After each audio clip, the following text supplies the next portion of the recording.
Na alegria do Espírito Santo, nós saudamos a você que nos acompanha no programa Ponto de Encontro, este primeiro programa Ponto de Encontro de 2024, aqui pela TV Canção Nova Rio Grande do Sul e também pelas redes sociais da nossa Diocese de Caxias do Sul. Obrigado a você pela sua companhia neste ano que passou e também agora neste ano de 2024 que começamos ainda nesse tempo do Natal, nesta revista semanal com notícias e informações da nossa Diocese de Caxias do Sul. Nesta semana nós vamos apresentar a você o programa Razões da Fé, que é produzido pela nossa Pastoral da Comunicação e é veiculado semanalmente na Rádio Miriam Caravaggio, a rádio da Diocese. E no programa que foi ao ar no dia 31 de dezembro do ano passado, no dia 31 de dezembro de 2023, nós tivemos os convidados, Padre Daniel Danholuso Zatti e a irmã Eliette Dalmolin, que nos falam sobre a maternidade divina de Maria.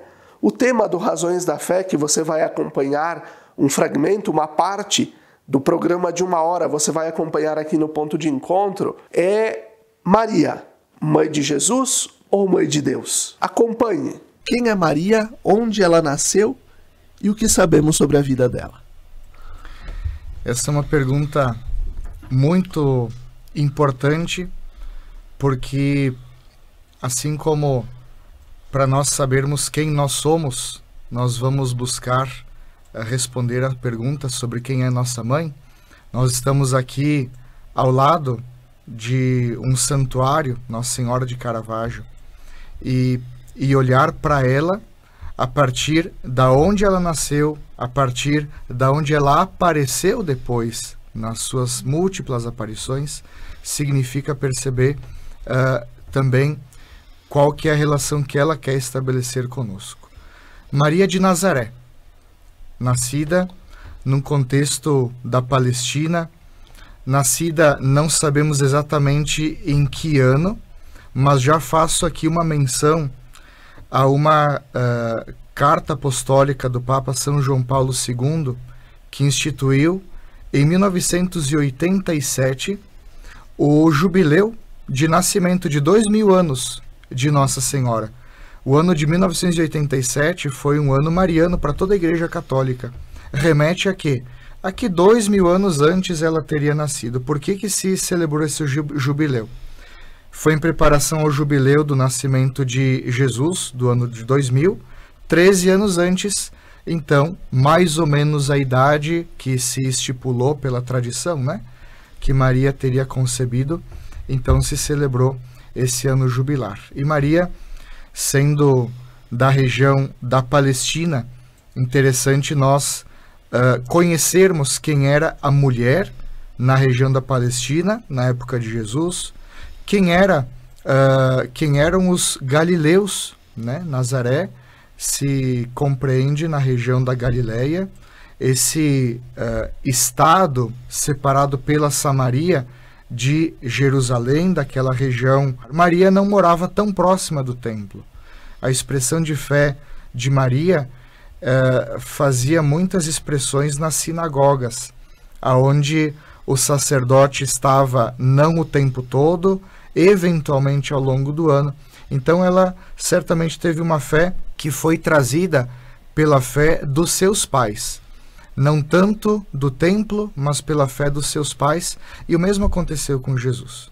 A fé de Jesus Cristo, quando a gente pode falar de fé de Jesus Cristo, é uma questão para a teologia bastante importante essa, mas a gente olha para a figura de Jesus e a gente deve lembrar de uma Maria, de um José, que se aproximam dele, expressando a sua fé para o seu filho, de acordo com aquilo que a cultura judaica daquela época se colocava. Podemos dizer que Maria era uma mulher simples, de família simples, com uma cultura simples também. Devemos dizer isso. Maria, certamente, não tinha, desde o início, uma autoconsciência sobre quem ela era de fato, sobre como Deus a via. Maria, com 5, com 10, com 12 aninhos, ela não tinha noção de que apareceria em Guadalupe, por exemplo, sendo padroeira da América Latina. Não imaginaria que apareceria em Caravaggio, não imaginaria que seria proclamada mãe da igreja e mesmo, mais ainda, mãe de Deus. Era uma menina simples, e simples eu não diria monótona, não diria uma menina sem uma personalidade forte, porque foi Maria que depois de alguns anos reuniu, por exemplo, todos os apóstolos amedrontados para receberem o Espírito Santo. Não era qualquer pessoa. E mesmo questionadora do próprio anjo no momento da anunciação. Questionadora do anjo e aquela que, diante do primeiro milagre de Jesus, foi quem empurrou o próprio filho, né? Façam aquilo que ele vos disser nas bodas de Caná. Maria, ela deve ser sim vista como uma mulher do campo, uma camponesa, com um sotaque. Ela não tinha se a gente puder comparar, né? Aqui no nosso português, não é o português de dentro da cidade que se fala nos shopping centers. É aquele português do nosso interior. E esse era digamos assim, o aramaico de Maria, né? Ela era uma pessoa que falava com um sotaque, era uma pessoa simples, ela lavava roupa, ela fazia comida, ela tinha que recolher gravetos no campo para fazer o fogo. Uma mulher do seu tempo, na cultura do seu tempo. Não podemos ver desde cedo Maria com mantos sublimes que remeteriam a uma realeza como o ser humano pensa a realeza, mas aquela realeza de quem se vestia com aquilo que a criação de Deus propunha para o seu contexto e para a sua época. Perfeito. E acho que é importante recordarmos que no ano de 1431, o Concílio de Éfeso, que terminou no dia 22 de julho, definiu a verdade de fé, o dogma sobre a maternidade de Maria, a maternidade divina de Maria. E depois, então, em 1931, o Papa Pio XI instituiu a festa litúrgica, que é esta que celebramos neste dia. Então, desde 1931, nós celebramos esta solenidade da Mãe de Deus. Exatamente, e é importante quando se fala do dogma, né? Um dogma mariano, a maternidade divina. Esse dogma, quando do Concílio de Éfeso, a gente teve um auxílio desse dogma para compreendermos as duas naturezas de Jesus Cristo. Jesus, verdadeiro homem, Jesus, verdadeiro Deus. Então, a questão da maternidade divina de Maria também estava atrelada à discussão da época. Quem é Jesus Cristo? E é interessante, para responder sobre quem é Jesus, se foi buscar a mãe. Quem é a mãe dele? Irmã Eliette, e quem é Maria para a igreja e na piedade popular, nos costumes do povo? Nossa, é uma excelente pergunta, Felipe, e é uma pergunta que merece uma pesquisa, né? Uma retomada, porque é importante voltarmos e refletirmos sobre isso. Nós entendemos, nós conversamos, né? Quem é Maria para nós, para as nossas famílias, para aquilo que nós aprendemos na catequese, que é a mãe de Jesus. É a mãe de Jesus, é aquela que nos orienta, aquela que vai mostrando o caminho de mãe, aquela que vai mostrando sua maternidade, seu aconchego, seu amor para com os seus filhos, né? Mas fazendo uma breve retomada, né? Então, Maria é a mãe da igreja, por ser a mãe de Cristo, que Cristo é a cabeça da igreja, que é o seu corpo místico. Maria é também a mãe da igreja. Então, durante o Concílio Vaticano II, o Papa Paulo VI declarou solenemente que Maria é a mãe da igreja, isto é, a mãe de todo o povo cristão, tanto dos fiéis como dos pastores. E a presença da Virgem Maria é tão forte e indissociável do mistério de Cristo e da igreja que Paulo VI então afirmou que o conhecimento da verdadeira doutrina católica sobre a bem-aventurada Virgem Maria continuará sempre uma chave para a compreensão exata do mistério de Cristo e da Igreja. Aquilo que o Padre Daniel trouxe, né? Que Maria, ela vem trazendo o Filho de Deus, e para nós compreendermos esse mistério, ela faz parte desse mistério, ela é a chave desse mistério. Então, conhecer Maria, segundo a doutrina católica, é conhecer Jesus e a Igreja, pois Maria foi a peça-chave, né? Indispensável no plano de Deus para a redenção da humanidade. E na plenitude dos tempos, Deus mandou o seu Filho, nascido de uma mulher, para que recebêssemos a adoção de filhos.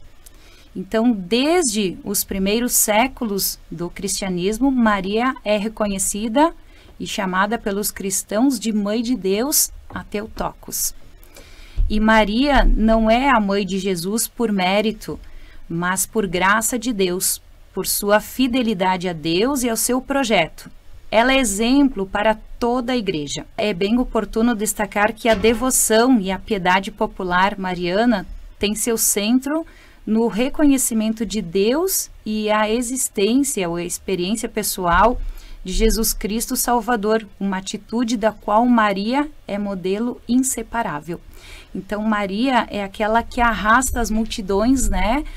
E hoje nós podemos relembrar vários santuários. Nós estamos aqui no Santuário de Caravaggio, mas temos outros santuários que Maria está como essa guia, aproximando o povo, trazendo o povo para perto de Jesus. Então, esse mistério, né, que Maria conduz para a centralidade, que é Cristo, que é o Filho de Deus. Então, na devoção popular, nós temos isso, né, implícito na nossa fé, isso nós trazemos na nossa formação cristã, que ela é quem nos acompanha, nos segue, nos mostra o caminho para nos aproximar mais de Deus, e que nos chama, né? Chama o povo de Deus para perto de si. E assim nós vamos concluindo o primeiro bloco do nosso programa Ponto de Encontro, este primeiro programa de 2024. Fique com a gente, até daqui a pouco.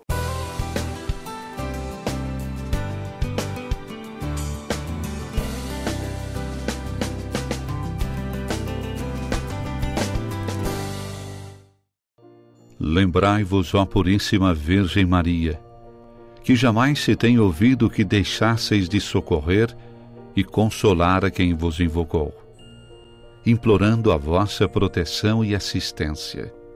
Assim, pois, animado com igual confiança, como a Mãe Amantíssima, ó Virgem das Virgens, a vós recorro, de vós me valho, gemendo sob o peso de meus pecados, humildemente me prostro a vossos pés. Não rejeiteis as minhas súplicas, ó Virgem de Caravaggio, mas dignai-vos de as ouvir propícia e de me alcançar a graça que vos peço. Amém.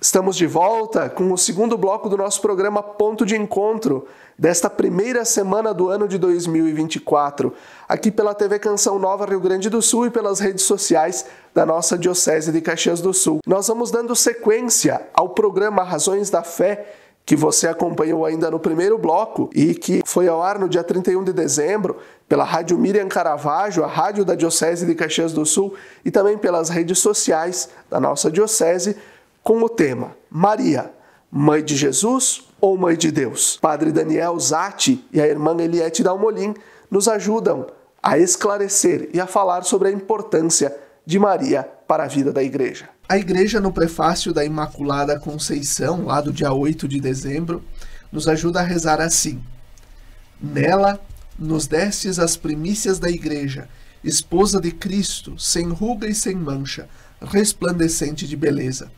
Escolhida entre todas as mulheres, modelo de santidade e advogada nossa, ela intervém constantemente em favor do vosso povo. E aqui em off, no momento do intervalo, nós conversávamos, né, sobre Maria que visita Isabel, aquela que se desprende e que vai também ajudar Isabel, já anciã, né, até o nascimento de João Batista, né, e ali há o encontro do precursor e do Salvador. Como é que nós podemos contextualizar Maria como aquela que intercede, que intervém, mas aquela também que não fica lá na monotonia, como nós já falamos, mas está a serviço também dos homens, do povo? Exatamente. É muito bonito refletir sobre isso, né? E fazer memória, trazer presente essa disponibilidade e esse serviço de Maria. Porque ela não foi introspectiva com o convite de ser a mãe de Jesus, e bem como o padre trazia na reflexão, né? Ela não tinha um pingo de, vamos dizer, individualismo, mesquinhez. Ela era totalmente liberta, né? Pela vivência da fé, pelo seu pensamento, pelo seu cultivo, ela era inteiramente disponível à vontade de Deus. Então, a sua beleza era isso, né? A revelar aquilo que ela tinha de bonito nos seus sentimentos, nos seus pensamentos, no seu cultivo, que a colocava a caminho. Ela não ficava quieta, parada, ou recebia as graças de Deus e se calava. Sim, ela se calou muitas vezes, em muitos momentos, mas por algum contexto necessário. Mas ela sempre se colocou a caminho, ela sempre se colocou a serviço, sendo que, quando ela recebeu a mensagem do anjo, disse sim, ela foi ao encontro, né? Ela saiu, ela não ficou, e ela não foi contando, mas sim expressando, né? Demonstrando isso de alguma forma, se colocando a caminho, se colocando a serviço. Exatamente. E completando, né, o caminhar de Maria, que não cessa, ela, desde que se começou a falar sobre Maria, que foi desde o momento em que ela disse sim para o anjo Gabriel, ela se coloca a caminho com uma dupla intenção ao encontro de Isabel. Primeiro, porque ela fica sabendo que alguém precisaria de ajuda. A caridade move Maria. Em segundo lugar, como um momento de constatação de que era verdade aquilo que ela tinha encontrado diante do anjo Gabriel, de que ela também estava grávida. Quando encontra Isabel grávida, ela se dá por conta. Tudo isso é verdade. E Maria é alguém que não para de ir ao encontro de quem precisa. Aqui a gente pode retomar a questão de todas as aparições de Nossa Senhora e de toda a roupagem da qual ela se reveste. Como mãe, ela percebe a necessidade lá naquele lugarejo da Itália, chamado Caravaggio, de aparecer para uma senhora jovem que estava com muitas dificuldades na sua vida familiar, matrimonial, e ali jorra uma fonte que até hoje traz uma fé muito profunda para o povo italiano e aqui para o nosso povo da Serra. A gente vai falar de uma Nossa Senhora que aparece em Fátima, uma Nossa Senhora que aparece em Lourdes, uma Nossa Senhora que aparece em Guadalupe, uma Nossa Senhora que aparece em Aparecida, e são muitíssimas aparições de Maria. Nenhuma dessas aparições pode ser compreendida isolada de um ir ao encontro de quem precisa.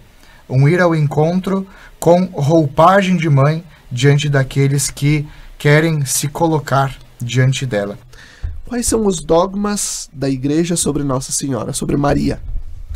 É importante sabermos sobre os dogmas, lembrarmos o que é um dogma. Dogma é uma verdade de fé que a Igreja, ao longo do tempo, inspirada pelo Espírito Santo, Jesus nos prometia um paráclito, né, um defensor, aquele que continuaria nos conduzindo nos caminhos de Deus para saber o que são esses caminhos. E a igreja, ao longo de 2000 anos, ela consegue com cada vez mais clareza falar sobre a própria fé. Mesmo que a plenitude da revelação se dê em Jesus Cristo, a igreja vagarosamente vai percebendo o que ele nos revelou totalmente. Quando ele nos revela Maria, então nós temos, ao longo de 2000 anos, 4 afirmações, 4 dogmas marianos. O primeiro, do qual a gente já falou, é o da maternidade divina.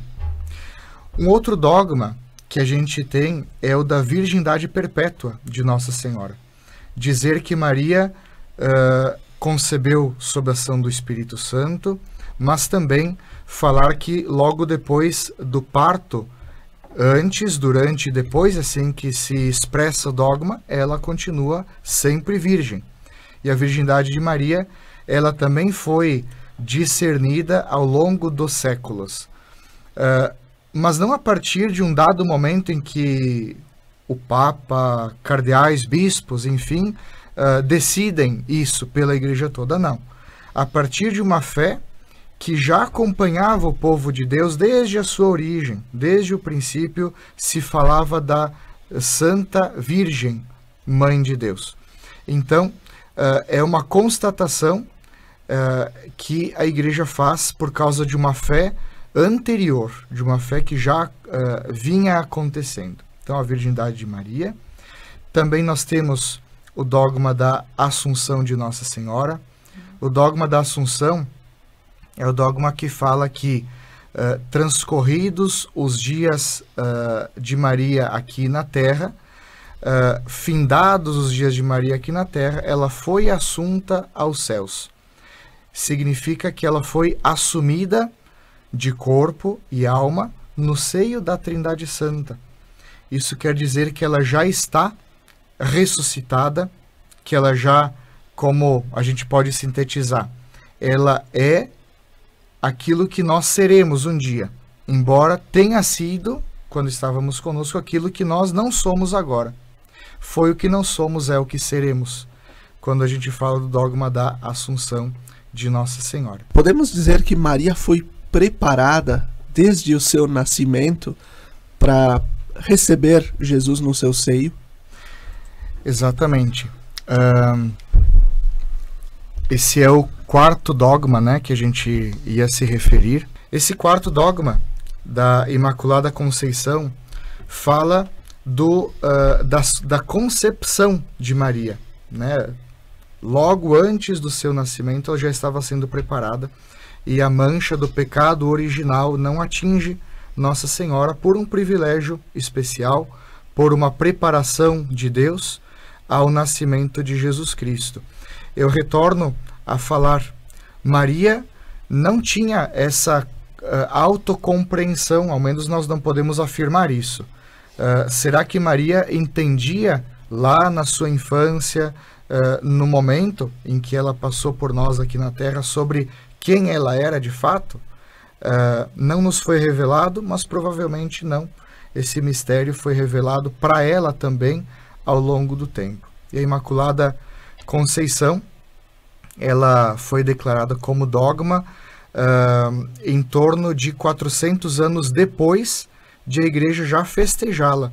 Foi declarada como dogma por Pio IX, e quando esse dogma foi declarado, existe uma fala desse Papa, né, para uma irmã religiosa da época, uma amiga dele, dizendo que ele, estando na capela Vaticana, né, numa celebração solene, eram 50 mil pessoas presentes, e na época não existiam meios de comunicação como temos hoje, então o Papa tinha que falar com os seus pulmões para toda essa gente. E ele dizia para a irmã, não, na hora, eu não conseguia ver como falar para tanta gente sobre quem seria Maria nesse novo dogma, né, instituído por mim.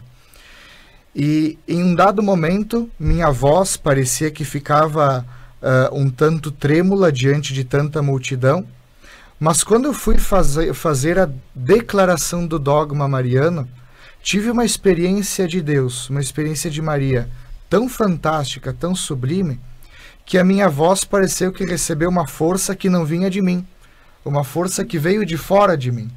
E a declaração do dogma da Imaculada foi tão forte, foi tão audível, que ressoou por todos os 4 cantos da Basílica Vaticana e todos puderam ouvir com clareza que ela é a Imaculada Conceição. E assim nós vamos concluindo o primeiro programa Ponto de Encontro de 2024, agradecendo a você pela sua companhia e pela sua audiência, a Canção Nova Rio Grande do Sul, pelo espaço, e ao nosso querido Bispo Dom José Gislon, por compreender que a comunicação é importante no processo da evangelização. Se você nos acompanha nesta quinta-feira, fica com a transmissão ao vivo da adoração ao Santíssimo do Santuário de Caravaggio. Se nos acompanha no domingo, fica também com a transmissão ao vivo da Missa de Caravaggio. Até a próxima semana, até o próximo Ponto de Encontro!